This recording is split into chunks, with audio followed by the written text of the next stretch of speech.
All right, YouTube, what's good? Hopefully my sound is coming through all right. I think we're probably Gucci. I can give myself a quality check, but I'll do that once I get this podcast rolling. What's good though? Happy to see y'all again. It's been a few days since I streamed. Obviously we had Fourth of July, which is cool. I had a pretty chill one this year. Didn't celebrate any particular way. Just spent a good day with my wife, which is pretty fucking cool to be able to say I got a wife. I'm excited. But yeah, today the podcast I picked out is the Tim Dillon Show, episode number 259. We're gonna watch Tim Dillon interview Glenn Greenwald.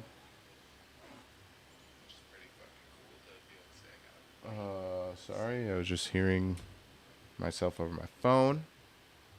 Make sure that sound was coming through all right. But yeah, we're just going to listen to Tim Dillon and Glenn Greenwald. Glenn Greenwald is a journalist. He used to be with The Intercept, which is actually a publication that he founded.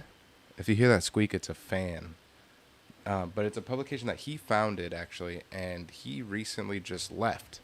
And I think it was mainly because of some of the internal workings, some of the decisions that are being made by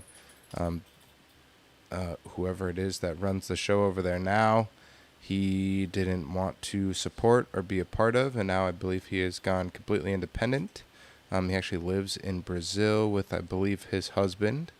Pretty sure he is gay, and I know for a fact Tim Dillon is gay, so it's kind of interesting. They're both homosexuals, and at first glance, not that you know every gay person just by looking at them, but you wouldn't really guess that by looking at these two or hearing them talk, which I think is kind of cool. But they've recently come under, not recently, but over the course of the past year or two, they've both kind of come under some fire from the woke culture, cancel culture. Not so much cancel culture, more so woke. Even though in some places they're the exact same thing, but not entirely. But that's probably a whole nother conversation. What I haven't done on stream is play Pinball either. I actually have Pinball FX3 on my computer.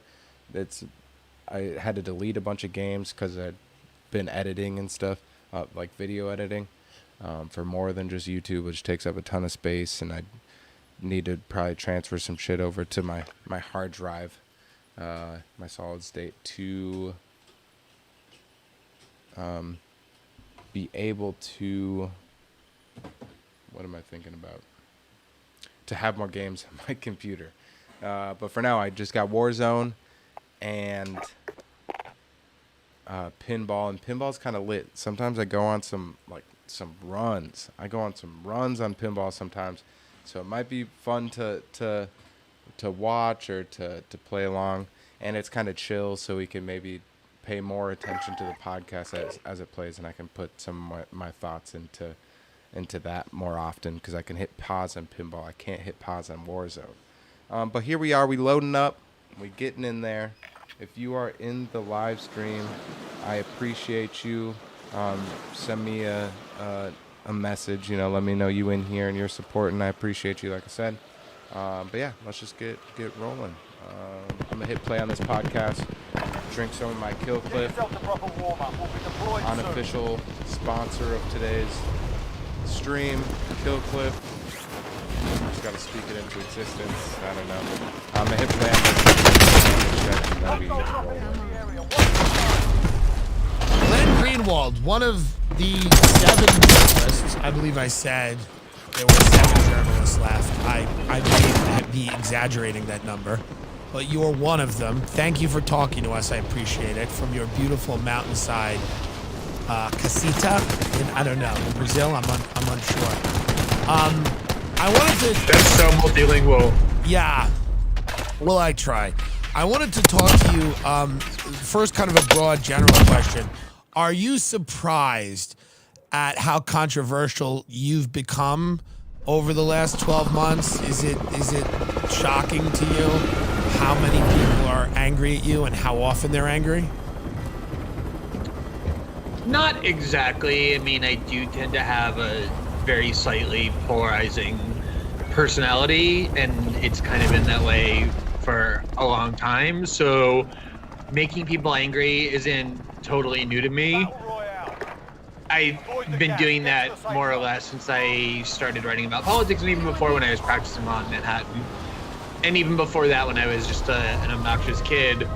But I think what has happened is because of this perception, it's not the reality, but the perception that I have removed myself from one faction and placed myself into another. That's what I get for not paying generally attention. What is this guy doing right inspires the most intense anger and hatred are not people who are just against you from the start, but people who you believe have become traitors to the cause or heretics to the religion.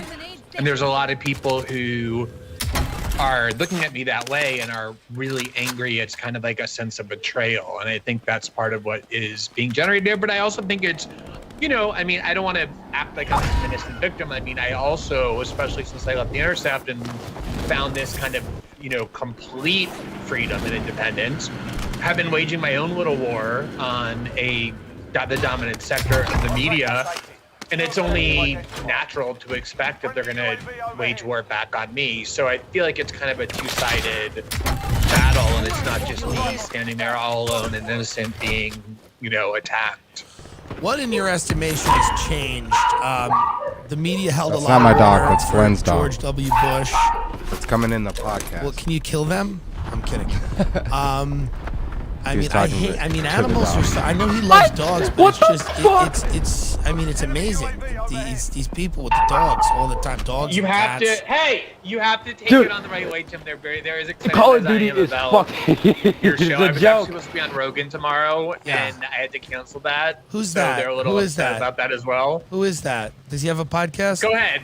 Anyway, Rogan. Oh yeah, the guy from Fear Factor. Anyway, what has happened in your estimation with mainstream media? Because they did hold a lot of water for George W. Bush. They seem to always covet their position, coddling people in power. This is my view of it as a comedian. And I look at them and I say they like to be close to power. They depend on scoops and they depend on access for stories. And I've watched, you know, it's amazing. In my own short, little meaningless life, I have watched Ann Coulter go from let's invade their countries, kill their leaders, and convert them to Christianity to we shouldn't be doing anything. We have to be America first and take care of our own. And I watched Rachel Maddow go from we should not be, you know, using the military as a tool of foreign intervention to we need to be using the military. It's everybody's flip-flop. Values seem to mean nothing. And the only thing that seems to matter is this raw lust for viewers or for power. What has changed in this last, 5 years? So the attribute of the media that you identified at the start of that question, which was this kind of deference to power, has been there for a long time. It's probably more than anything else what caused me to stop practicing law and start writing about politics in 2005 was my observation that the media had become extremely deferential to Bush and Cheney and the war on terror. As you said, it was a bipartisan war on terror. There was very little dissent tolerated, no questioning, and there were all these kind of vital issues, especially attacks on civil liberties, being waged in the name of fighting terrorism that I thought were very disturbing to me that very few people were covering. And I started writing about politics in order to do that and noticed, of course, that the media was deferential to the CIA, the security state. That goes back to the Cold War as well. So I still think it's a huge pathology in media, but I don't think it's new. I think what's new is what happened during the Trump years, which is in a lot of ways, Donald Trump just broke the brains of huge sectors of American society. Think about it. If you actually believe and you tell yourself every day, and the people that you work with and listen to and who are around you are also affirming this list of really disturbing conspiracies, like the Kremlin has taken over the United States and is controlling the levers of power using sexual and financial blackmail over the White House, that Donald Trump is like this Hitlerian figure who's ushering in fascism and is an existential threat to America. If you actually start believing all those things and saying them every day, you're going to go fucking crazy. Absolutely. And not only are you going to go fucking crazy, but you're going to start to conclude that a whole variety of things that previously were unthinkable to you because they're unethical or way outside of what the role is of the profession that you've chosen now become not only acceptable, but urgent. So the idea that you have to do anything and say anything in order to stop this uniquely insidious figure, you have to align with the CIA and the FBI and the NSA, the agencies devoted to killing Donald Trump. You have to, or undermining Donald Trump, you have to reunite with the neocons and Bush Cheney scumbags because they're also against Donald Trump. It radically reshaped the worldview of financial elites, media elites, political elites, and Donald Trump became this singular figure through which everybody or almost everybody understood the world. And that's what I think brought to those reversals that you were just alluding to. What about Trump was, if Jeb Bush had won, I don't think we would have had this. So what about Trump was the catalyst for such a widespread mental breakdown? Was it that he was vulgar and crass? Was it that so many people had told themselves he wasn't going to win? Was it that he defeated potentially the first woman president? What about him specifically sent people down that rabbit hole? Yeah, so I think it was all of those things that you just mentioned, but I do think the primary one is that just comportmentally, Trump was such a radical deviation from what we've come to expect from the face of American power. If you actually look at what the Trump administration did, there's almost nothing that it did that is radical from the perspective of the American political tradition. There was very little convergence between the things he was saying and tweeting that made people so upset and the things that the United States government was actually doing, because the whole point of the US government in the post-World War II order is to function outside of the constraints of democratic accountability. They've insulated themselves from elections. It doesn't matter who wins. There's no way to change who they are unless you devote yourself in a kind of very devoted warlike fashion to undermining them, which is way beyond Trump's competence or desire. He, had the attention span of a gnat. He was, interested in using the office just to vindicate petty personal grievances to radically transform the country, which had its value. But so yeah, I think it was what American presidents really are expected to do more than anything is to be a deceitful, criticizing on the horrors of American power, American capitalism, and American imperialism. We're supposed to be these erudite, lofty, noble figures like Obama, like Bush was, and these evangelical inspiration to put a pretty face on what the United States is. And Trump not only was incapable of doing that, he intended on exposing it, right? He's spent his life in, as a billionaire or a quasi-billionaire. He's a thrice married. New York. He's a thrice married gambling tycoon. The way he got into office was intentionally opposing representing your team. Right, but not only did he have no ability to do it, but he also had no desire to do it. I think one of the most telling moments was early on. He did an interview with Bill O'Reilly on Fox, and Bill O'Reilly said, "You seem really positive and enthusiastic about Putin. How can you feel so positive about Putin when he kills journalists and dissidents?" And Trump said, "What, you don't think we have our own killers? You think we're innocent?" Yeah, his quote, "We kill a lot of people here too." Yeah.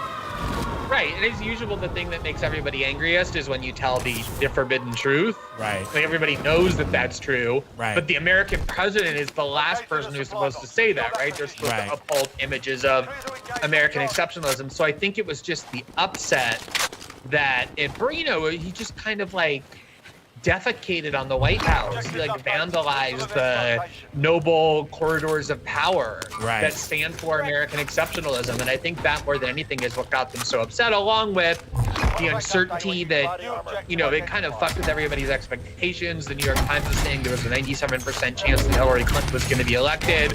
She's inside member of the royal court and has been for decades. There was the historical aspect of the first woman president, all those other things you said that also caused it. But he was just such an unpredictable tornado sweeping through Washington, where their power and their certainty and their money and their livelihoods are all based, that it was just like an earthquake that never stopped. Why didn't it upset them? Why didn't they kill him, right? Because they killed JFK. They kill certain people. Certain people they don't kill, they control.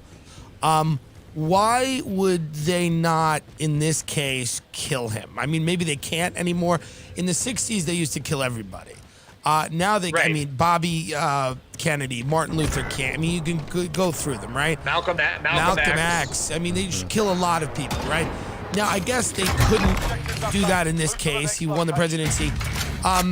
So do you think when you had James Brennan and Clapper and all these people that were working to, undermine his presidency seemingly from before he was even inaugurated,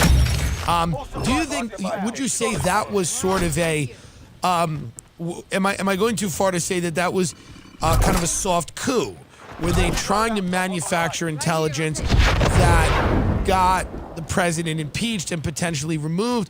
Was this based on anything real? Was it paranoia? I mean, I read the Steele dossier and I've read some of Jane Mayer's reporting, and I used to like Jane Mayer a lot. Like, she wrote a great book about torture called The Dark Side. And I think she's written some really good stuff. She wrote about the Koch family, but some of her reporting on the Russia stuff seemed a little paranoid. What do you think that was? When you look at Russiagate, you look at the inception of it, where did it come from? Is this paranoia, or was this a coordinated attempt to remove a guy who was elected from office? Well, it's interesting. We're taping this on the 50th birthday of Julian Assange, who yes, I was going to ask about prison. And you might say, like, well, why don't they just kill him? Because he has been, probably the single most effective person in terms of spilling Western secrets in the last generation. And the reason is because they didn't have to. They just neutralized him. They kept him locked away in the Ecuadorian embassy for 8 years, and now they have him in a high security prison in the UK, never having charged him with any or convicted him of any crime, but just he's been in prison for a decade.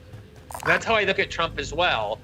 He was really a weak president, Tim. Like, right. He dominated the news, but they did a great job with this concocted Russiagate scandal that really engulfed his presidency for 4 years. He got impeached twice. I mean, the second time was because of the January 6th stuff. But, the first impeachment grew out of Russiagate, but it paralyzed the administration forever. They were under investigation from the start.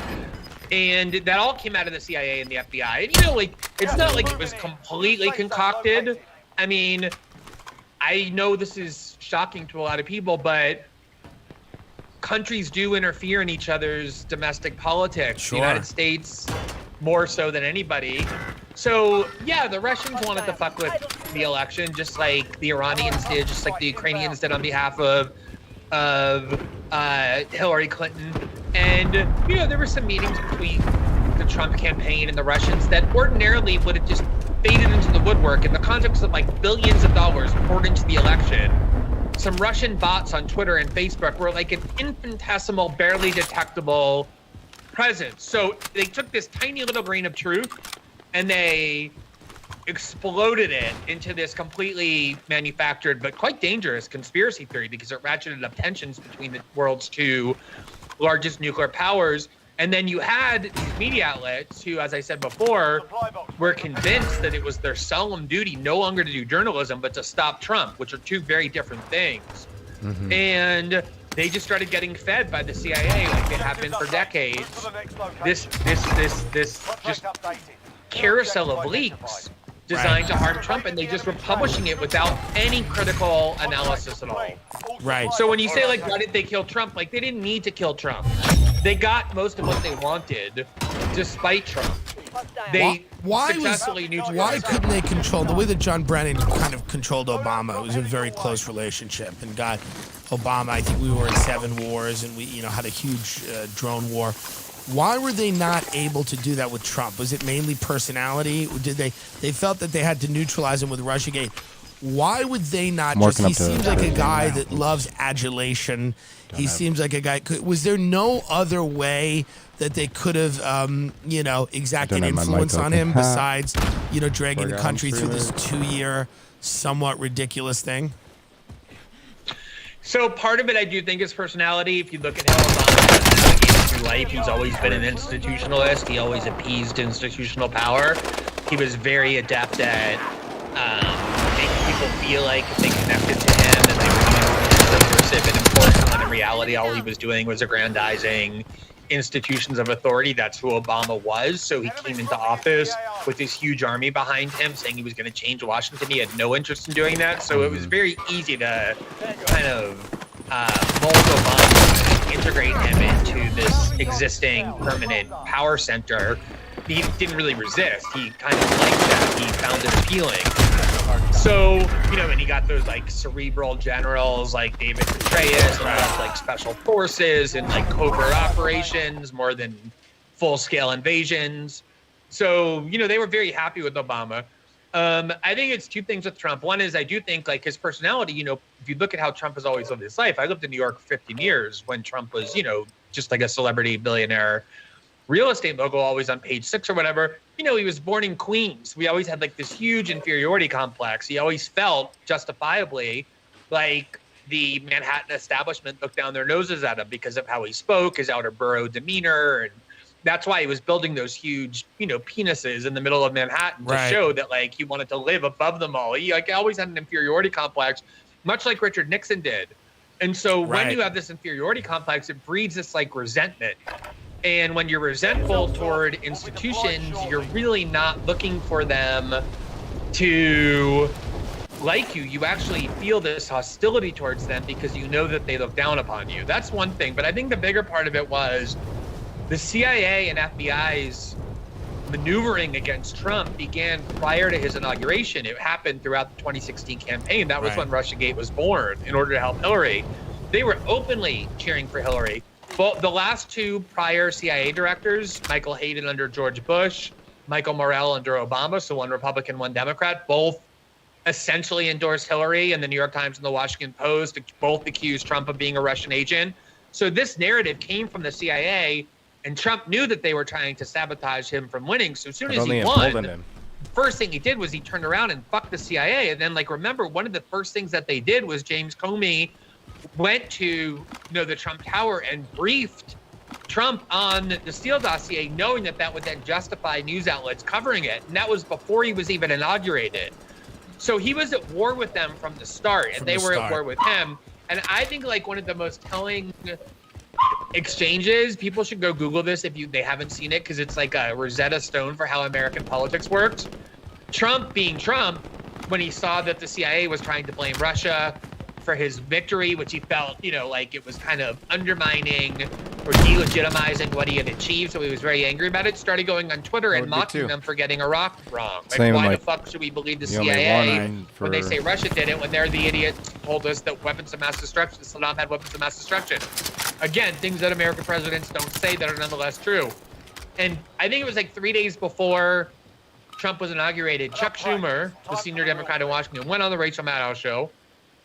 And she asked him about these tweets that she was very upset because she loves the CIA. She's very upset that Trump would like demean, the brave men and women at the CIA who keep us safe. And she asked Schumer about it. And Schumer said, leaving aside the morality of it, he thinks he's a hard-nosed businessman. But even for a hard-nosed, just as a hard-nosed businessman, it's such a stupid thing what he's doing, because everyone in Washington knows that if you fuck with the CIA, they have 6 different ways to Sunday to get back at you. And that's what they're going to do to him. He foretold the entire, as you said, soft coup. Right.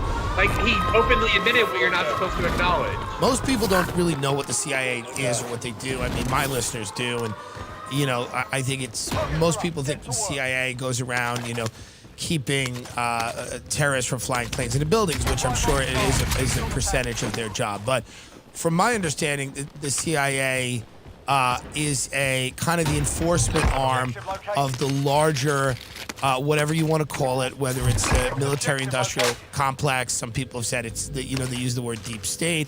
Basically, these unelected power factions in Washington that are made up of this revolving door of corporatists and lobbyists and defense contractors and people that are involved in the extraction of natural resources and, high-level people in banking and high-level people in tech.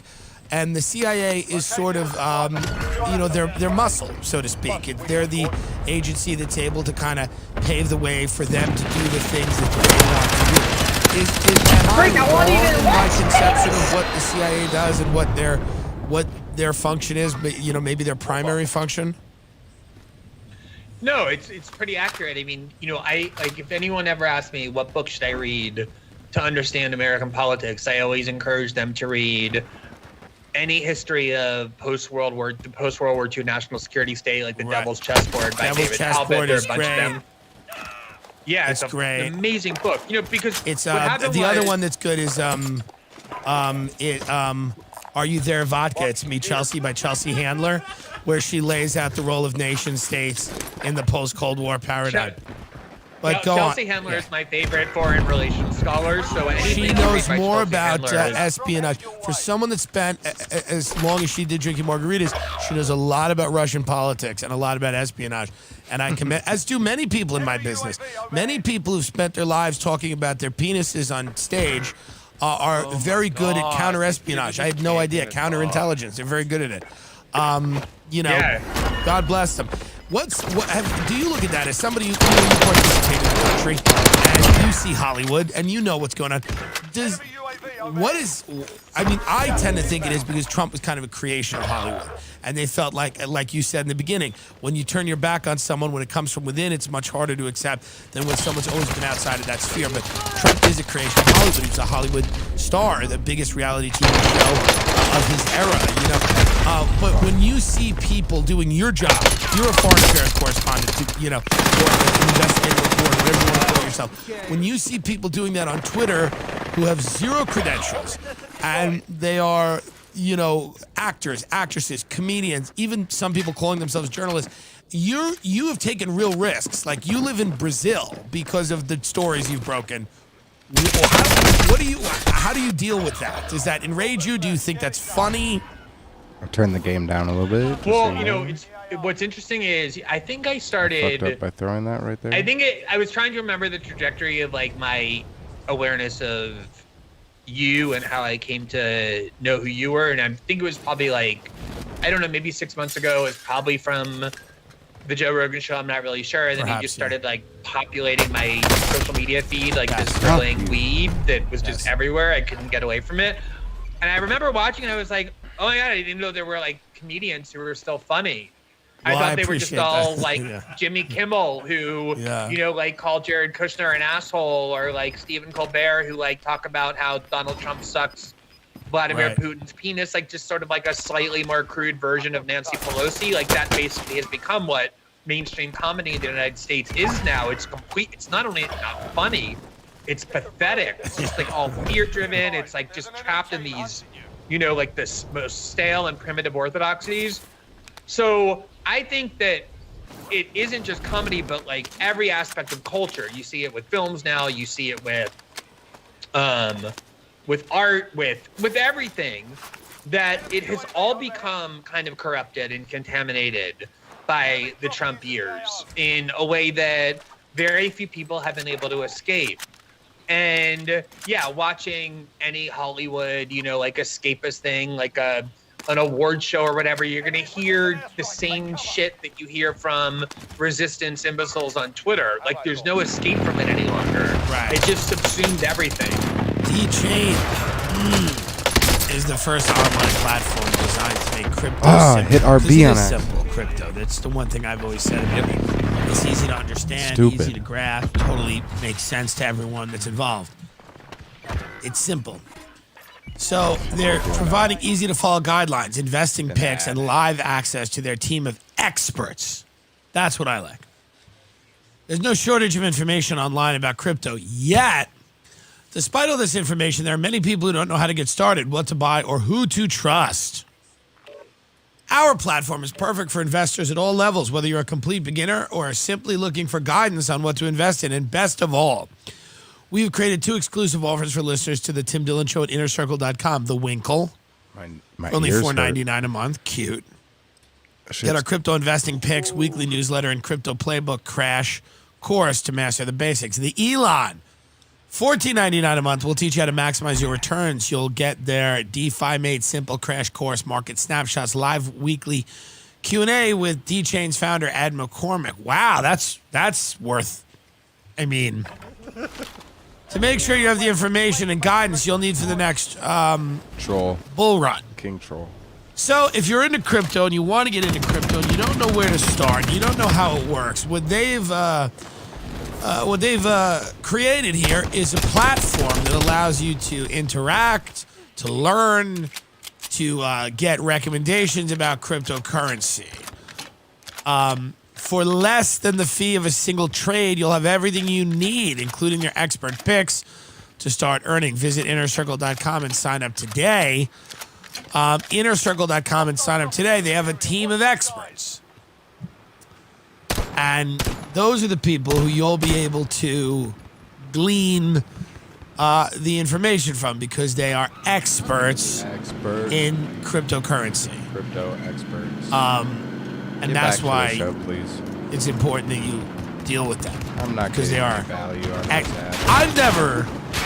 I've never learned. I don't think that you would say someone's an expert if they weren't. That's true. No.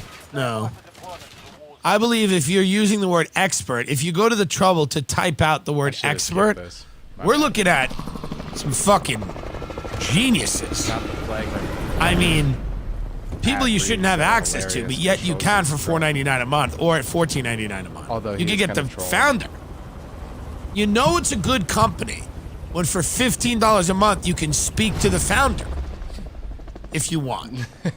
That's good. Is it? That means they're doing well because the founder is available. I'm really gonna turn You can just up call this him game. up and go, what the fuck's going on, Ed? And he'll go, here's the Really gonna information, turn up. guidance you need for the next bull run.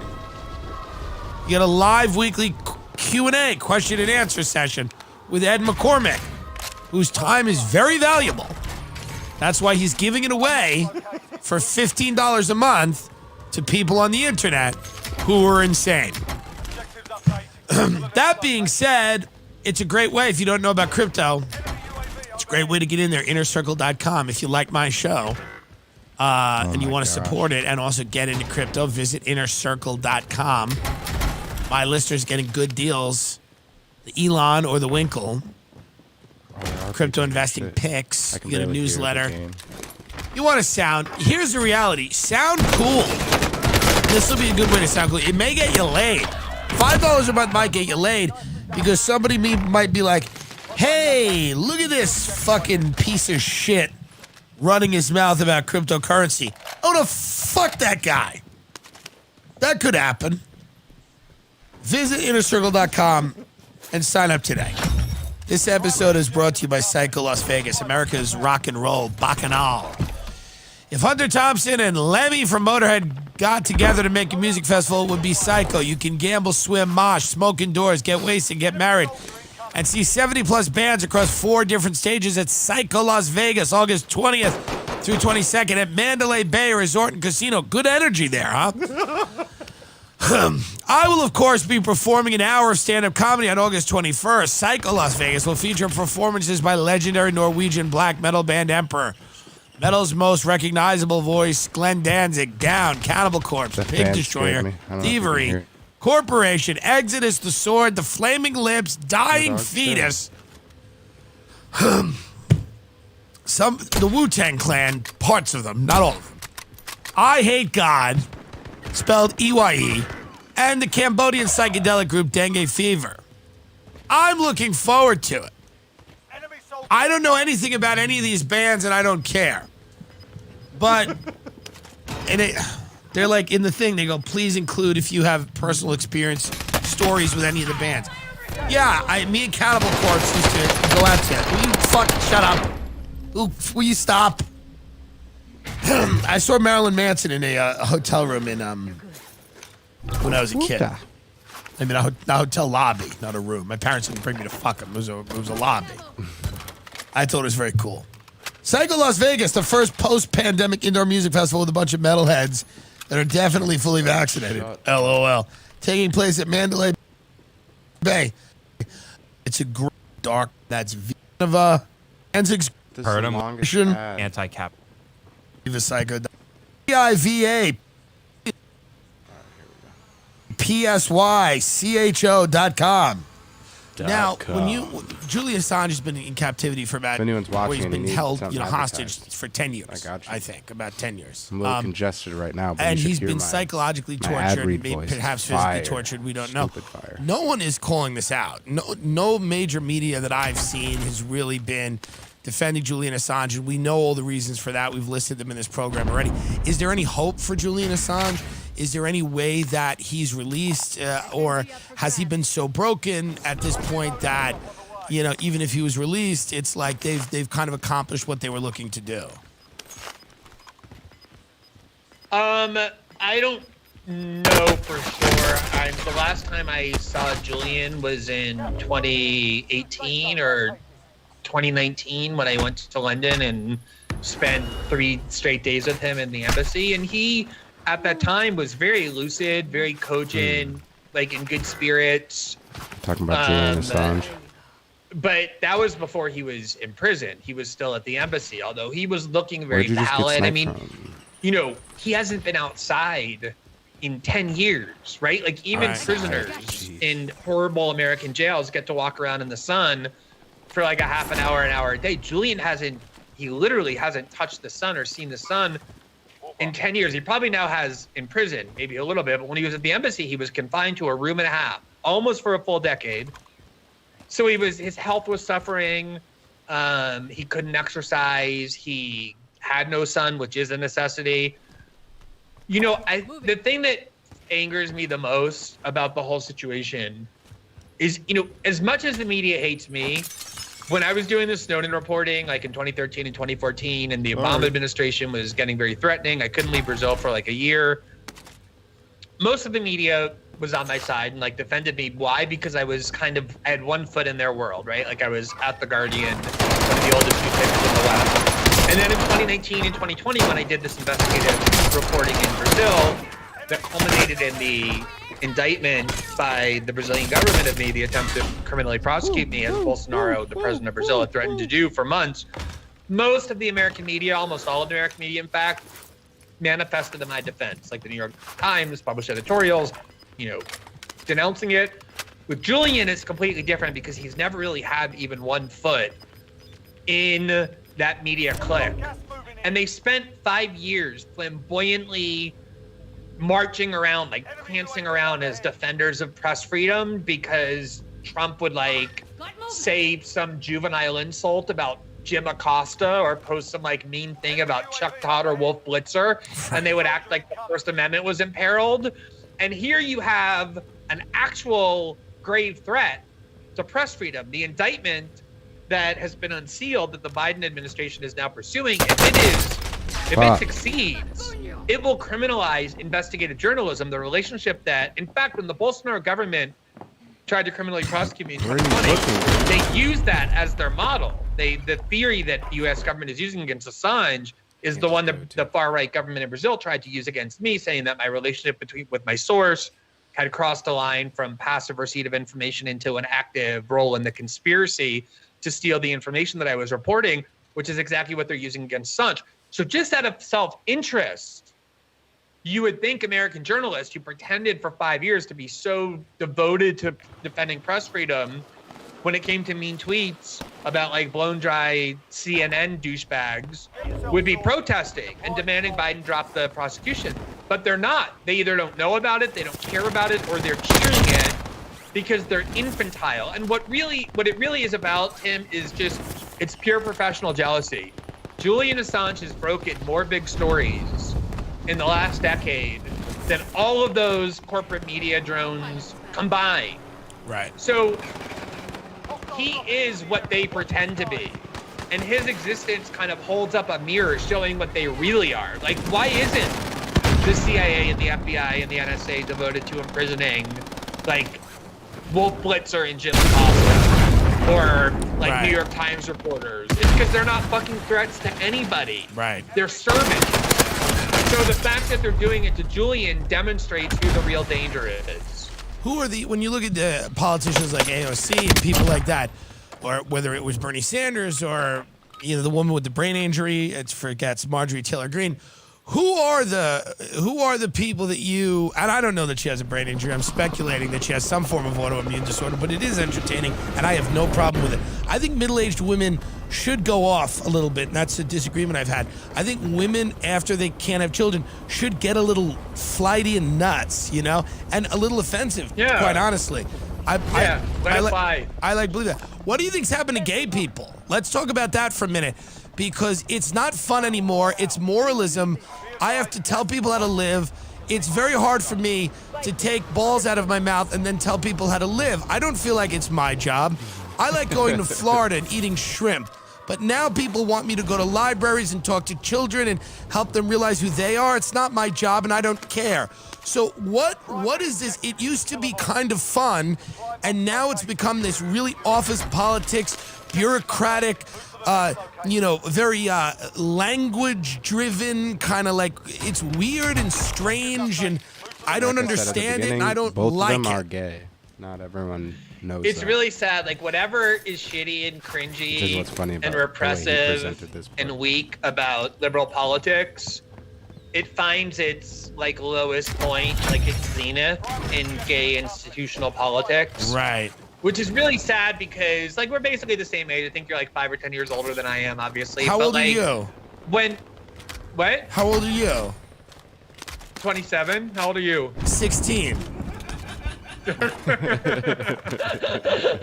So you're wrong. Yeah, so you're right. I stand corrected. So, like, I'm a little older than you. Yes, But thank you. no, like, when gay politics was subversive by Right. necessity. Harvey it was Milk. Radical. And Yes. interesting. Yeah, and like Larry Kramer and Sure. like AIDS activism. Yes.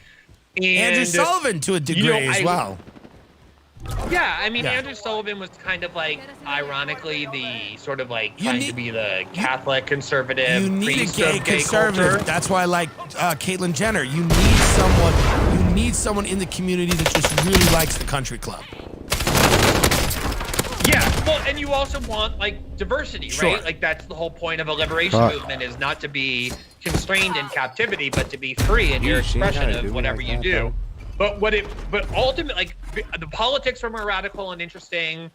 We kind of went from like Larry Kramer to fucking Pete Buttigieg. Right. That's like for me the trajectory. Yes. But also the what's really happened for me, like in terms of the, you're talking about the reversals before on like foreign policy and imperialism with Rachel Maddow and Ann Coulter or whatever.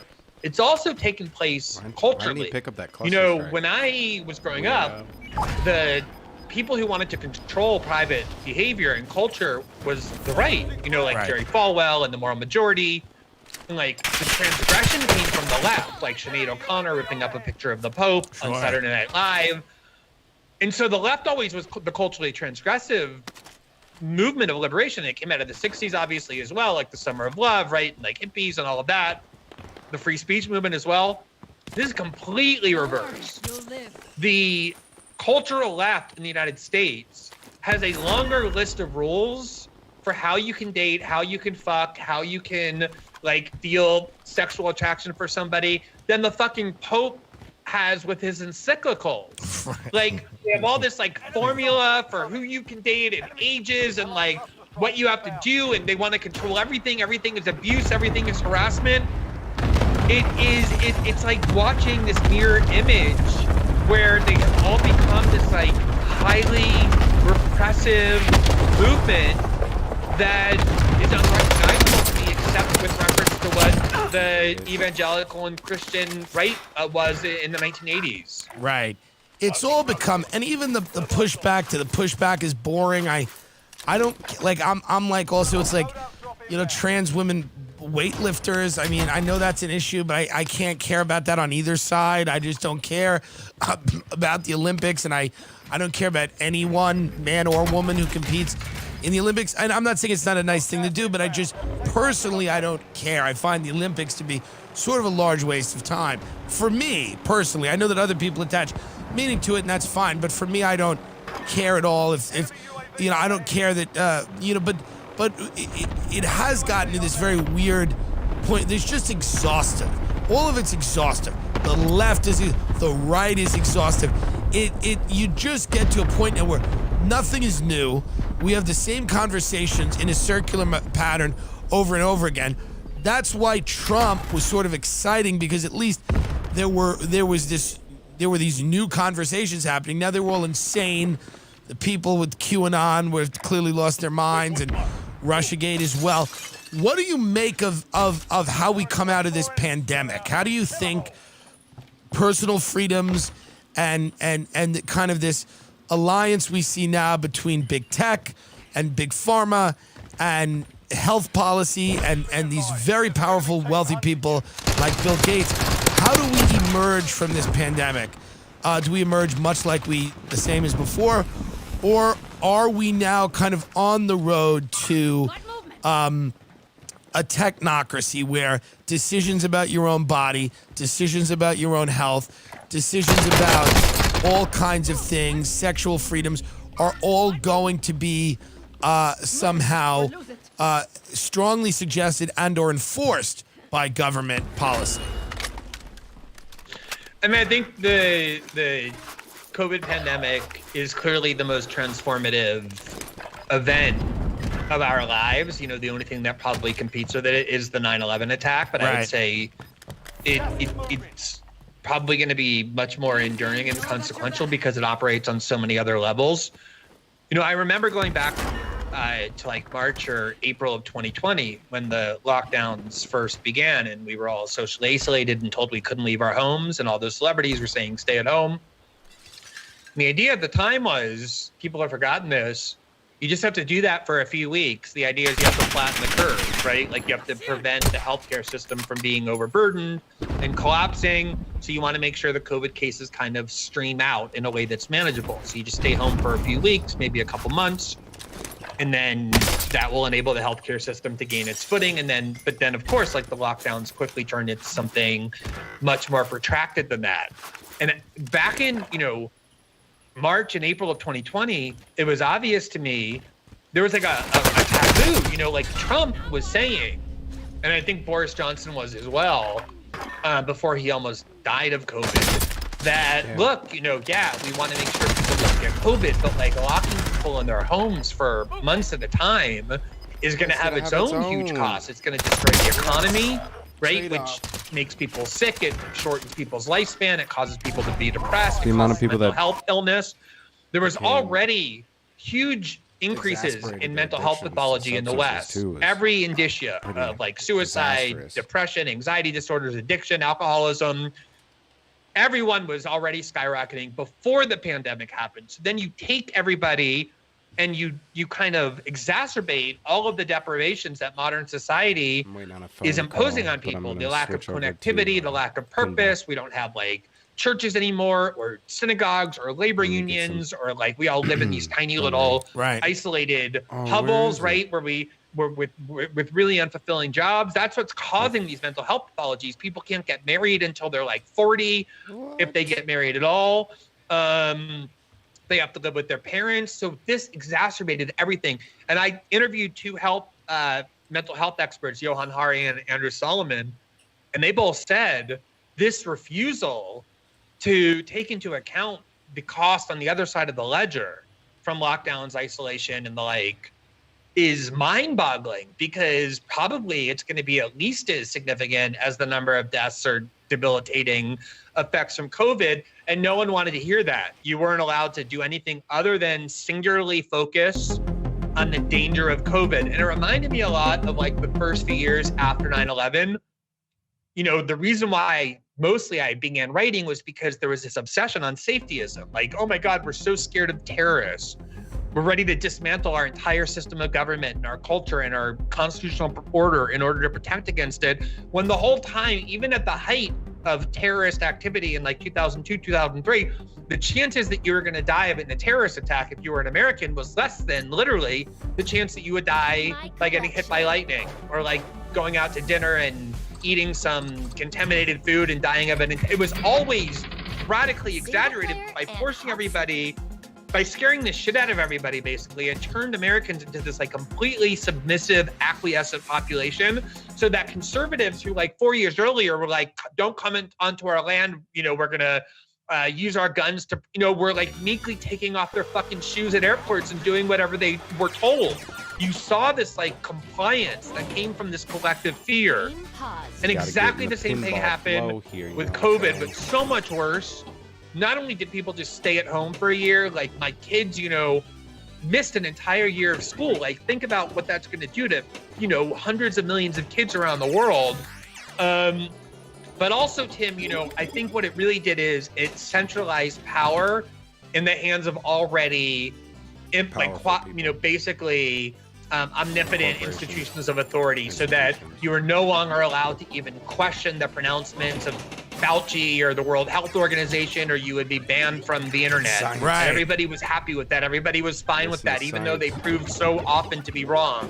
And then you had these corporate giants like Amazon and Google and, Walmart that consolidated their power so much more as small businesses just died everywhere. And so now the whole country is like a country of serfs and renters who work for like a handful of tiny corporations with no competition. Everybody's enslaved to these like monopolistic authorities and has been trained to obey authority more than ever because they've been convinced that it's the only way they can survive. So politically, culturally, psychologically, and in every other way, I think the enduring effects of this are going to be much deeper and much longer than people realize right now.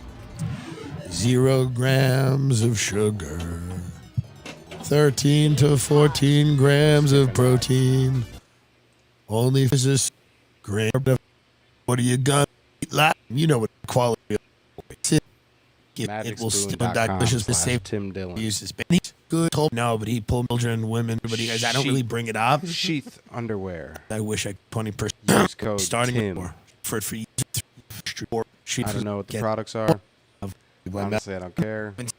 I'm kind of ripping their events content like from my 9/11 to own save 20%. Do you channeling ever look back entertainment. at So maybe I should events look like at some 9/11 where we actually. took 15 pages or 17 pages out of the 9/11 Commission report I'll look at to like, protect Saudi Arabia respect. and things like that? And we, people on the 9/11 Commission have said that it was set up to fail, and Bush and Cheney would only testify in a closed session together, sitting next to each other.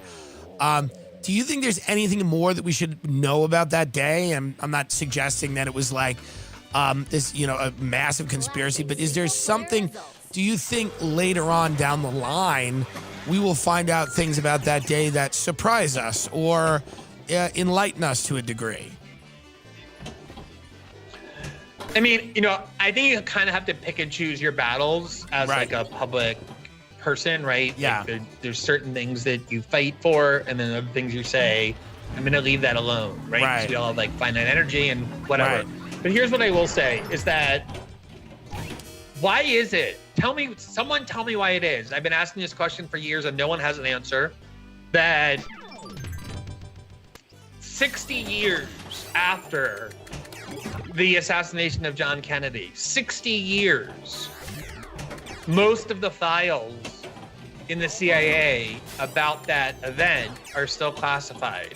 Like, even though everyone involved is dead, Right. what conceivable rationale is there for continuing to conceal that?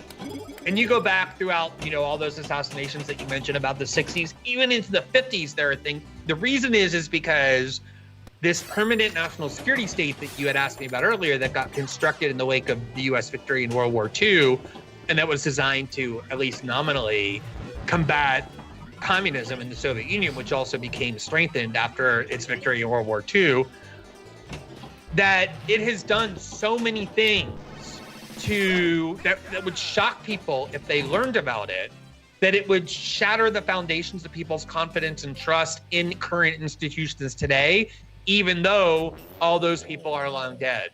So I don't put anything past the U.S. government in all of these big events. There are, like, why don't we know whether the FBI had informants in the 3 groups they claim are behind the January 6th riot, the 3 percenters, the Oath Keepers, and the Proud Boys? It's inconceivable that they didn't. Right. Of course they were monitoring those groups. We know that the leader of the Proud Boys had already served as an informant to the FBI. these questions, just nobody wants the answers to these questions, because once you start digging too deep into those questions, it becomes impossible to function almost. You have to. And me and Joe talked about it. Yeah, me and Rogan talked about it, where we said, you look at even these, Antifa riots, you saw cop cars that were just left there. You saw pallets of bricks on the side of the road. Like, it did seem like, with the Capitol riot, you saw a cop opening the gate to let people in. It does seem like, at the very least, there are forces that want these things to happen, that want chaos, that want these things to descend quickly into chaos, and that the result of that will be people that are more compliant. And you look at that, and even with the Boston Marathon bombing, the FBI knew who these two guys were, and Russian intelligence said, we told you who they were. Then the FBI came out and admitted we knew who they were. They were allowed to travel back and forth to Dagestan. The Umbrella Man. So there is this idea that they were potential informants. They also went and interviewed one of the closest friends and killed him. And there were 6 of them, and they invented some bullshit story about why they did that. Yeah. Which is probably they just didn't want him talking, and they just whacked him, just got rid of him. It's like a mafia state. Yeah, and I mean, you look at, if you look at what are the effects of January 6th? The effects of January 6th are that the Capitol Police got $2 billion more because the Democrats voted to give them more. There's a new domestic war on terror. There's a new war on terror, the same one that we had for the last 20 years after 9/11, but this time directed inward, domestically, at quote, domestic extremists. All of those agencies, right? Like, who else scares Americans? Putin doesn't scare Americans. ISIS is gone. Al-Qaeda is old.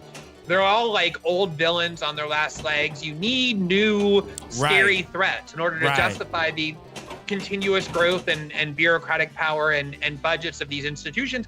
And now you have it. You have right-wing tornado sirens. Extremists, white supremacists, whatever you want to call them, very similar. People forget that, after the Oklahoma City bombing in 1995, which also has its own questions about what the FBI knew and all that, immediately arose a very similar narrative. Like, on the cover of every magazine, Time Magazine, Newsweek, goes through where it was like, white supremacist militias are this huge danger. And this is when the internet was first starting to emerge as a real force in American life. And the Clinton administration's primary demand in the wake of Oklahoma City was to have backdoor access to all encryption so that nobody could ever use the internet to communicate in a way that was off limits or out of reach from the US government. Each one of these incidents always strengthens the power centers that are constantly involved in some way. And you could just write it off and say, maybe they're just incompetent. They just kind of know in advance about all of them, but they don't figure out what's going on. They don't know how to stop it. Or you can look at the history of what these institutions actually do and take a more jaded view of what's more likely. Right. That some of these events are being actively encouraged because of the consequences and who they benefit. Are people like AOC, do you think she gets, and I already kind of see it happening, where she gets folded into kind of the mainstream of American political culture and then just kind of becomes everybody's favorite girl boss? She, it's funny, when she was running against Joe Crowley in that primary in 2018, when no one knew who she was, one of my colleagues at The Intercept, Ryan Grimm, who has his his finger on the pulse of the left wing of Democratic politics, the left wing flank. I remember he emailed me. He said, "Hey, there's this candidate. I think you're really gonna love her. And she could really use your voice, supporting her." And I went and looked, and I was like, she was saying all this radical stuff, and it was during the war with Israel and Gaza, one of the 10,000 wars, but it was an outbreak of violence at the time, and the Israelis were shooting Gazans at the border just over a fence, just randomly shooting at them. And she went on Twitter running for Congress in New York and said, "It's time that my party, the Democratic Party, stop overlooking the human rights abuses of Israel." And I was like, all right, she sounds good. Right. So I interviewed her. And if you go and watch that interview that I did with her, it went viral at the time. That's when people started really knowing who she was. You won't recognize her. It's a completely unrecognizable person. The person that I interviewed and then championed from the person that she's become. And it reminds me, I was friends with all those MSNBC hosts. I used to be very good friends with Rachel Maddow, like when she was on Air America, and then even when she first got her MSNBC show. Same with Chris Hayes. And in 2011, Chris Hayes wrote a book before he got his MSNBC show called Twilight of the Elites. And the main thesis of the book is that elite America has failed. It has no more valid claim to authority.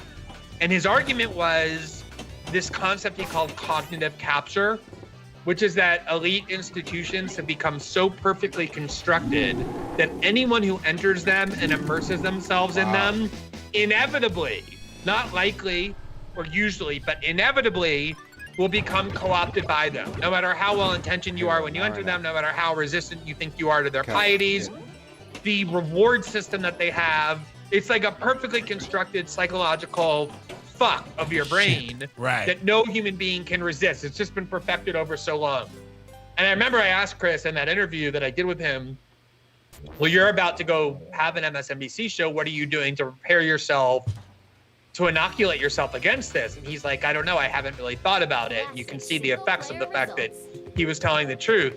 So you put AOC in Washington and you tell her, hey, you want to be on this committee that'll give you like a lot of like social media viral moments where you get to like snap at some like banking executive or whatever. We'll put you on that committee as long as you shut the fuck up about the attacks you're doing on Nancy Pelosi and our donors. And as long as I'll tell you, this is actually what has changed my view. My husband is a congressman here in Brazil. He ran for city council of Rio de Janeiro in 2016 and won, and then ran for the federal Congress 2018. Now he's a congressman. So I see it from the inside. What happens? Like, he was raised in this, like really poor slum in Rio de Janeiro. So his family lived there, his friends lived there. Like a favela? What's that? Yeah, favela. Exactly. Exactly. Very good. Much better. There's people that aren't worldly, but I am, and every now and then I want to let people know. Do you ever, by the way, I'm going to let you continue, but have you ever encountered the Brazilian wandering spider there, Phoenitrius ferra?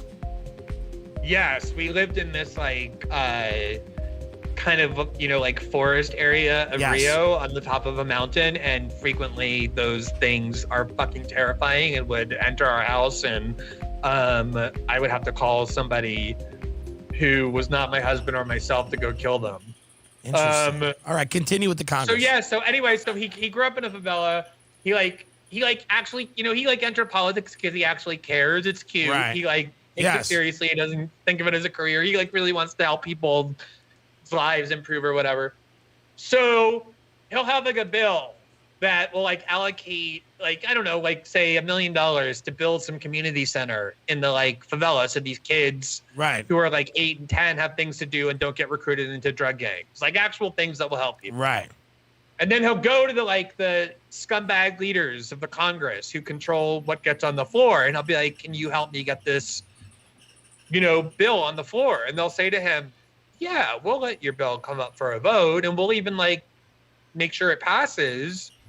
But we need you to make sure that you and your faction vote for this corrupt giveaway to our funders and lobbyists. We'll do a deal. You vote for this.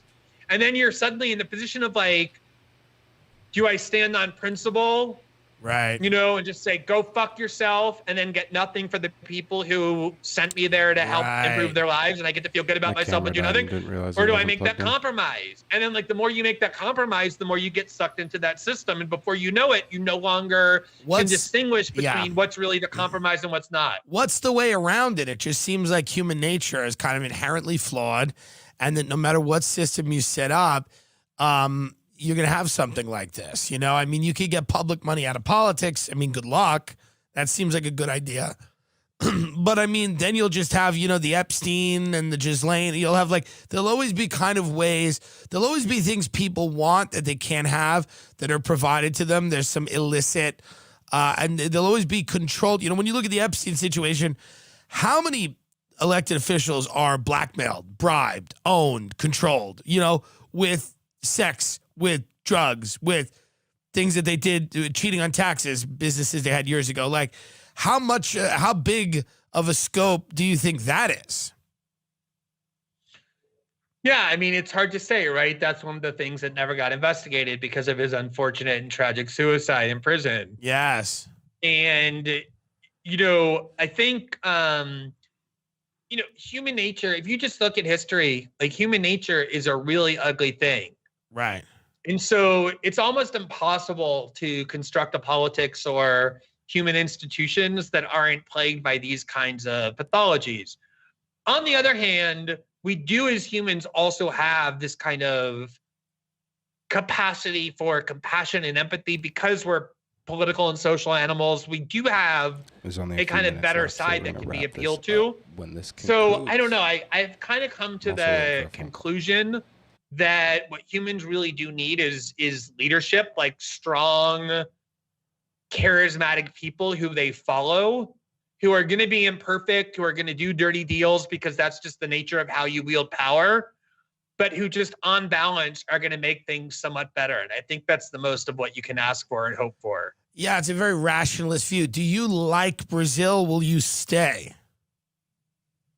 Oh, yeah. Like the first time I ever came here, it was, I got here like at night. I woke up the next morning. I was in Rio with my partner at the time. And I told him, I was like, after we walked around for 2 hours, I said, I seriously am concerned that anytime we have an opportunity to travel, I'm never going to want to see any other part of the world. I'm always going to want to come back here. Right. It just spoke to me. It resonated with my soul. And now we have a life here. Like my husband has a political career. We have 2 sons who are both Brazilian, very Brazilian. And yeah, I love it as much as I ever have. It's just a very vibrant, fascinating, eclectic, culturally, really,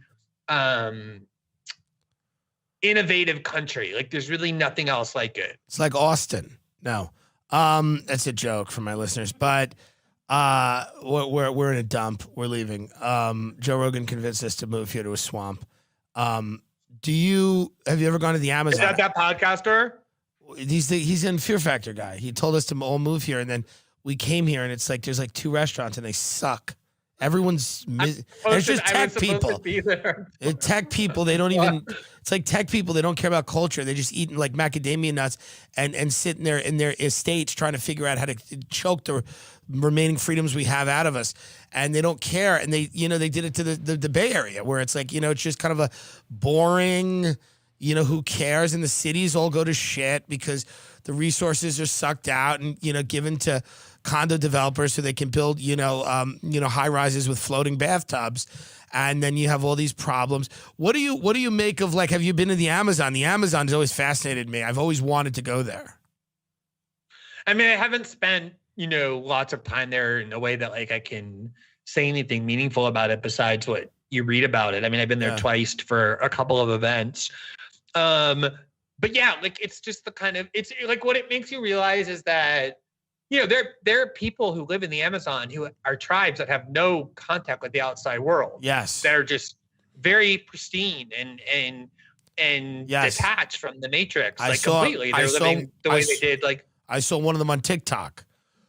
Are these people just completely, and they'll be killed, right, with diseases because they have no immunity. Laughing in the background. It's always hilarious. Well, I mean, COVID started entering because one of the things the Bolsonaro government is doing, one of the ways Bolsonaro won was he got funded by the lumber industry and agri businesses that want to cut down the entire Amazon and sell it all off for profit.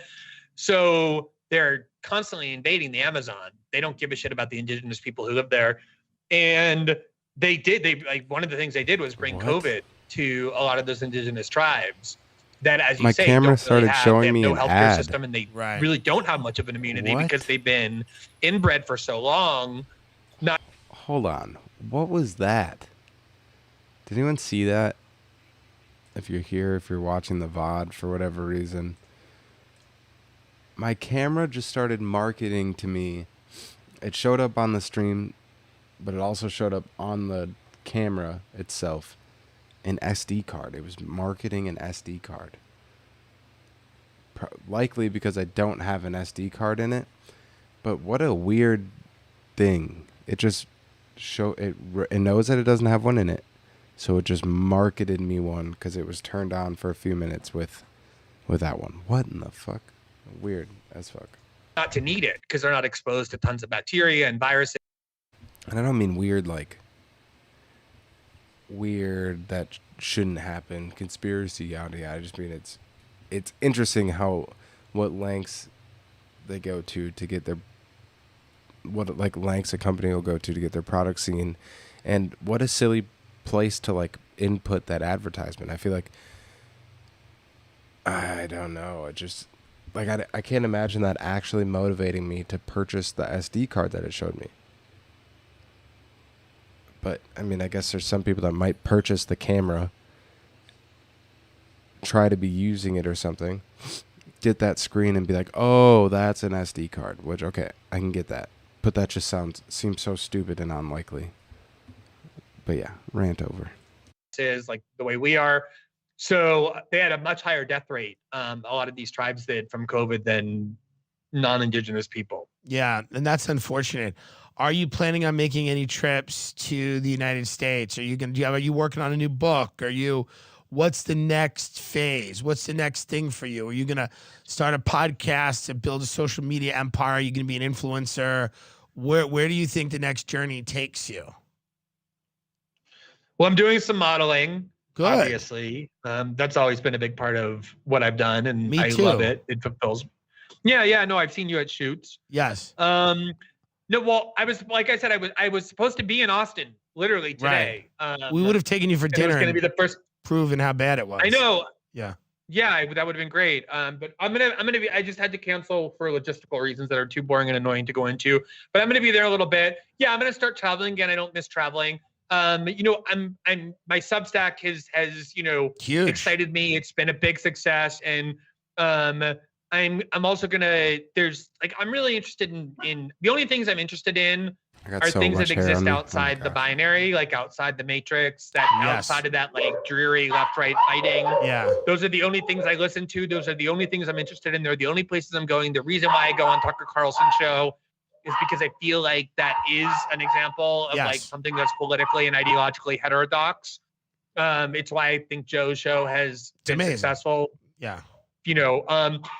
And like Crystal and Sagar, that whole world, that's where I'm Yes. interested. So I'm about to actually go to a new platform. I'm going to stay on Substack, but I'm going to do a kind of new video platform that's not YouTube that I'm going to announce soon, where I'm going to do a bunch of like video programming and bring some people with me. We're going to do a bunch of interesting stuff. So it's so funny because when I left The Intercept, I did it very precipitously. It was the thing I created. I was there for 7 years. And it provided me a ton of security, and I like quit in 24 hours with no planning.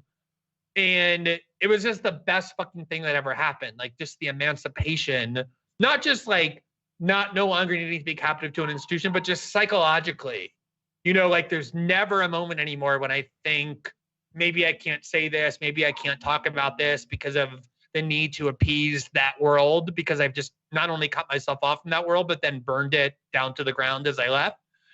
So, yeah, I mean, I'm just very excited by, the opportunity there's like a growing ecosystem of people who want to do interesting things. Yes. And I just want to keep being part of that. Well, you're welcome here anytime. Joe loves you, and we'll that's an open invitation. Like people like you are very important. They're rare. And for me as a comedian, funny is always found in the gray areas, in the non-binary, whatever you were saying, the non-heterodox, not in the non-binary. That's actually, they don't love funny over there. But I mean, in the political non-binary, in the spaces between things, because I think that's where you get the greater truths, right? I think the goal of any comedian or journalist is to like hit a harder truth than the one that's right there for the taking. I think the one that's right there. Hold on. I'm not gonna end it this time. My camera is marketing to me again. What is it showing? Oh, actually, it's just telling me some random stuff about the camera. Highlight priority. It's just hilarious that I'm using it as a remote webcam and this pops up.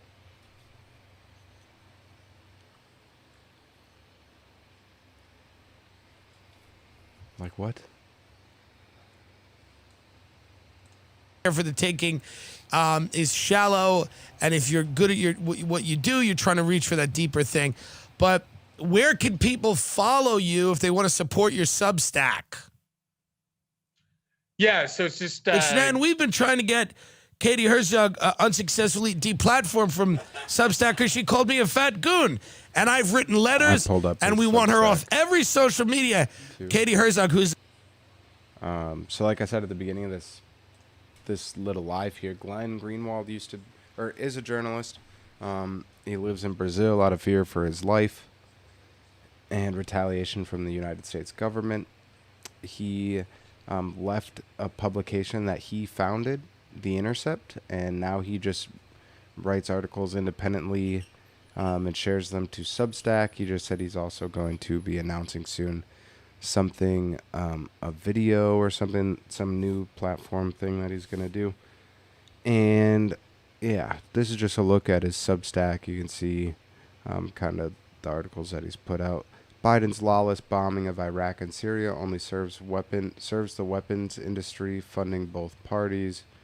So just, he's very anti-establishment, calls out the power when it's being used nefariously, and I just find him to be very fascinating. I enjoy some of his journalistic work that I have read and been exposed to and heard him in conversations over time. It's part of why I chose this podcast to watch and then review. I love Tim Dillon as a comedian and just as a conversation moderator, mediator. Also the fact that both of them are gay, and you might not know it. Both of them have been kind of targets of woke culture or cancel culture over the past year or so. Also find that pretty interesting that they come together for this conversation. And Grant, it's like a perfect length for some people. Like for me, for this stream, I can just do it in one part as opposed to two parts, because usually I can only stream like an hour and a half at a time. So I get kind of tired. I don't get how there's streamers that do it all day, man. That's crazy. We'll get there though, over time, in time. But yeah, so this conversation's about to conclude. When this convo concludes, the stream's gonna conclude, and I'm about to move on with my day, get some other work done. Yeah, thanks for tuning in. If you're watching live right now, first off, tell me in the chat. Say what's up real quick. I want to see who's out there. Maybe I'll subscribe to your channel, show you some love, as well as hit like, hit subscribe if you like this content, if you think it's entertaining, or if you find it useful. Yeah, this is Justin G. Pluto.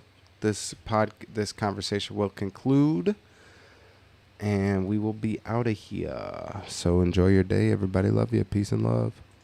America's final lesbian, the last lesbian that we have. But that's hate speech. Fat goon is hate speech. All right, continue. I'm gonna get her. I'm gonna get her kicked off for you. Thank you. We appreciate it. She actually got me trending on Twitter for 48 hours as a transphobe because she wrote an article about how lesbians are disappearing because they're all becoming trans men. Yes. And I cited that in connection with my discussion of this new Gallup poll showing that like everyone in the universe now identifies as like queer and non-binary. Yes, None of them are gay. None of them are gay. None of them are having whatever. sex with anyone. It's primarily online. It's amazing. They're like obsessed with sexual identity and yet despise sex. It's like the most asexualized movement, even though it's all constructed around sexual identity. I know, and we love Katie. We do love her. Inherently abusive. We love Katie. We think she's. She got me like trending. She didn't fucking trend. I trended, even though like I was only just citing her article. Anyway, so I'm totally behind whatever anti-Katie Herzog crusade you have. I will help with that if ever I can. I want to deplatform her. I want to like ruin her life, really. So people can find me at greenwald.substack.com, obviously on Twitter. I'm going to be on the Tim Dillon Show a lot. I'm just going to invite myself on periodically. Please. I think I pretty much did invite myself on this time. Yeah, so I'll be around. Yes. Say hello to my friend. Ida is such a huge Glenn Greenwald fan. She's so upset that you're gay. She would move to Brazil and live with you. So just shout out Ida. Say Ida Tavakoli. She's Persian. She's always talking about the Iranian Revolution. So if you could shout her out, that would be very, very cool for her. Just say hello, Ida. I know. There you go. See, Very there hard it to do is. that, Tim, without being douchey. There it is. And what are these dogs? Just before I let you go, I mean, why don't you put the collars on them that stuns them and shocks them and shakes them or drug them? I would sooner put a shock collar on you, Joe, than I would on Tim than I would on them. And I've paid good money to have a shock collar put on me. Glenn Greenwald. I know. I say that because I heard you liked it. So Yeah. That's the only reason why I would do it. Glenn Greenwald at Substack. Go find him. Very good. We appreciate you coming on. Thank you very much for doing this. Good talking to you, Tim. Thank you.